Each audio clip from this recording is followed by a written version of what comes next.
এই বাংলাদেশে আমরা একটি অবাধ নিরপেক্ষ সুস্থ নির্বাচন চাই। 2014-তে আমরা ভোট দিতে পারি নাই,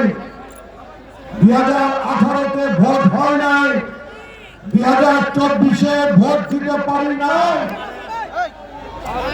আমরা ইউনিয়ন পরিষদে ভোট দিতে পারি নাই, আমরা উপজেলা পরিষদে ভোট দিয়ে চেয়ারম্যান বানাইতে পারি নাই, আমরা পৌরসভায় ভোট দিয়ে মেয়র বানাইতে পারি নাই। এই 5ই আগস্টের পরে এই নতুন বাংলাদেশে আমরা ভোট দিয়ে আমরা এমপি বানাতে চাই, কথা ঠিক না? আমরা ভোট দিয়ে ইউনিয়ন পরিষদের চেয়ারম্যান বানাতে চাই, আমরা ভোট দিয়ে উপজেলা পরিষদের চেয়ারম্যান বানাতে চাই, আমরা ভোট দিয়ে দেওয়ানগঞ্জ বক্সিগঞ্জে মেয়র বানাতে চাই, কথা ঠিক না? Double million offer Walton fridge কিনে পেতে পারেন 20 লক্ষ টাকা, রয়েছে কোটি কোটি টাকার নিশ্চিত উপহার। গত 5ই আগস্ট ছাত্র জনতার রক্তক্ষয়ী সংগ্রামের মধ্য দিয়ে, বিপ্লবের মধ্য দিয়ে এই নতুন বাংলাদেশ কায়েম হয়েছে। আমরা এই নতুন বাংলাদেশ কায়েমে আমাদের যেই ছাত্র ভাইরা, যেই শ্রমিক ভাইরা, যেই জনতা যারা জীবন দিয়ে আত্মদান করে যারা এই নতুন বাংলাদেশ কায়েম করেছে, আমরা আমাদের সকলের তরফ থেকে তাদের সকলকে আমরা স্মরণ করি, তাদের বিরোধী আত্মার মাগফিরাত আমরা কামনা করি।